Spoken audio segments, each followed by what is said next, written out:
My name is Mike Hirst, and this is at Highland Hill Farm. And today we're going to do a little tutorial on how to prune a maple tree. Well, any tree you prune, before you start, you have to identify what it is and if it is the right time of year to prune it. This is a Brandywine red maple, which means it's basically a red maple. Red maples, the rule for most broadleaves, not all broadleaves, but most broadleaves, is that when you prune them and they're dormant, you create invigoration. If you prune them while their leaves are out, you create stunting. Since the leaves are gone, and now is a great time to prune. We'll have real good results in the springtime if we prune right now. It's February. And also another really good feature of pruning when there's no leaves off is you can actually see the structure of the tree. And this maple here is super easy. There's not a lot wrong with it, so it'll be real quick to go do. But it's just a little bit small in caliber. It's probably about 1.25 inches, maybe 1.5 inches in caliber. When we judge caliber, we usually go about 6 inches up from the ground and measure right about there. I know when you listen to some other arborists, they do diameter at breast height, but when you're buying trees and they're not bigger than your breast height, how are you going to measure it? So at nursery, you do about 6 inches from the ground. So when we first started out, we know that it has one single leader going through it. Real easy to define going up. When it gets up here, it gets a little bit iffy, but we'll clean that up as we go through. So we know we have one leader, which is really nice. We have a really nice branching right here, a real nice Y. We like having our trees start out with a Y. If we can't, then it's okay to do one side with one branch, but we try to make it as nice and round and symmetrical as possible. So we're not going to limb up any of them. So this is a really easy tree. There's no limbing up and there's no defining on the leader. We're going to pull out our trusty bypass pruners, make sure our blade side is towards the side we're keeping, and we're going to start doing a little bit of trimming. One thing to note, this right here is not very good. There's too many branches at one spot. We need to clean that up. In order to clean that up, we're going to go through and we're going to prune, cutting the branches off to try to make, I think we're going to do it this way this time.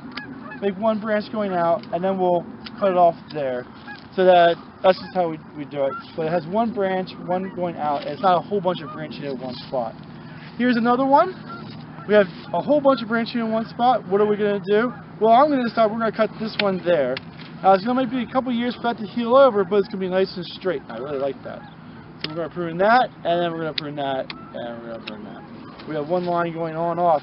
Now, what we have to do is we just have to go all the way around the tree and do that. You can see I've done it years in the past, so I've cut it. This has been a couple years in our field. But anyway, we'll go around. It just continues to do that. You don't have to hit this small stuff, but before we sell it, we do clean that up so it does look nicer. But if you take everything off, there's no foliage for next spring, so that's not really what we want. So we're going to go through here. I'm going to leave a Y on this one because I like this Y. And we have a nice Y here, so next year it's going to fill on this side, that's going to fill there, that's going to fill there. So we have a fairly nicely branched, symmetrical tree. We're going to go right to here's the next section.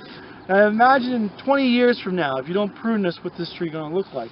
Each one of these branches is going to get bigger and bigger and bigger. So what happens is there's too many branches in the main trunk at this one area. So we need to clean that up in order to make it nice. The easiest thing to do is to cut this one right here. The reason I cut that one right there is because this is symmetrical here and that's symmetrical there. So that's the one that's odd one out. We remove that. The trunk has the ability to go and twist around and there won't be any of the girdling due to branching later on in life. So now what we do is we just continue our pruning and tipping back of the tree. Now this is going to be a little bit heavy of a hit, but it is what it is. You see again, there's too many branching in one spot, and oh man, we even have a cross branching. Not to worry, we can fix all that up. Really easy to go do. Okay, so now this is where we get to it. We have to imagine we're making one trunk, and if you have any of the little bit weird twists to it, don't worry about what it actually looks like. Always try to grab the branch that's closest to the center, or the highest. That it just makes the tree more structurally sound later in life. So let's go around and clip a couple of these guys. And now we have to be real careful. We're going to bring this over and tip these guys. Now you can notice right here, it looks like a bird landed right there and broke that off. So we don't have a good central leader. So we're going to say which one's stronger? That one's stronger, We're going to subordinate the prune. We're actually going to knock these two out, and we're going to probably knock that guy to there. And we're just going to really lightly tip it, because if we don't, it's going to look weird. And that's all that I do for the pruning of it. So that's a really simple one. There's a really hard one over here.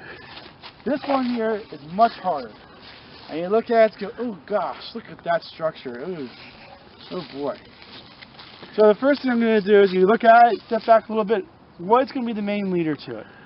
Which one's the best one to use for the main leader?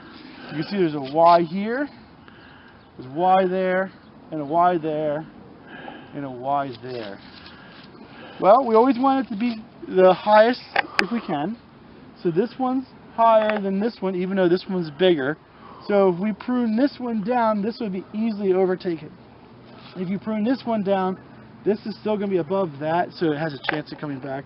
So long term, this is the one you want. So in order to do that, that means we have to reduce this one. It's okay, that's fine. That's actually quite easy now. All we do is just follow up. That's main. That's the strong one. That's the strong one. This is going to be the lead. That's going to be the lead right there. Even though that one's bigger, that's going to be the lead. Oh, we'll see the branching's about right height. There's going to be a nice Y right here, but it's also wide on the other side. So we're not going to have a real nice structure like that one over there. But we are going to remove this one and this one. So at least the main branching is about the same spot. There's too much branching going on. So we need to clean it up so that years later, when the tree gets nice and big, the branches aren't growing into one another. We don't want that. So we want to make it nice and clean so there's space between the branching. Let's knock this back a little bit.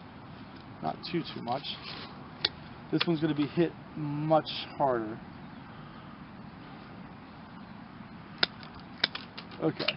I know it's not perfect, but it's hit harder, so they're more evenly in line, more symmetrical is what we want.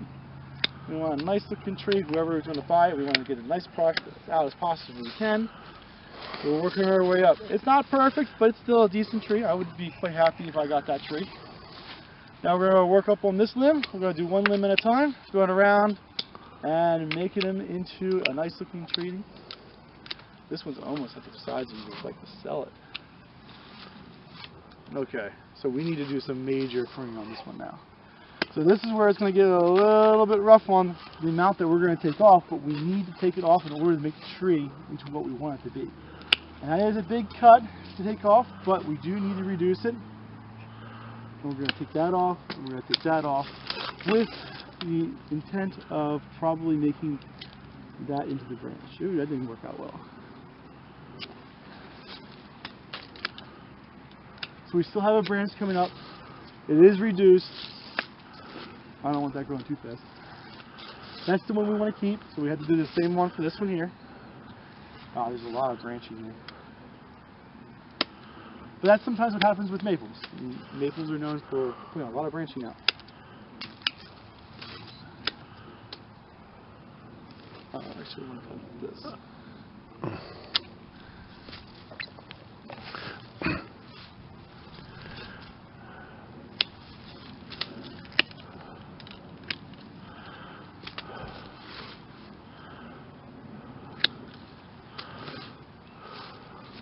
So there's too many branches at that one spot. We need to remove 2 of them probably.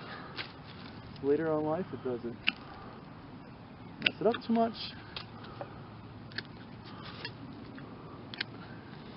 And then this one here, we're just going to lightly tip. We're probably going to leave that one go because we want it to be growing faster than the rest. We probably won't have to stake it at this particular point of its age in life. It'll probably grow out pretty much straight. That's probably the right way to go after it. That's how I would do it. I mean, next year you should be able to sell it. If you do notice, you see this coming out. All maples, it's called weeping. They all weep when you prune them. Even this one over here. Don't worry too much about it. That's just part of the nature of it. But that's how I would go after pruning a tree.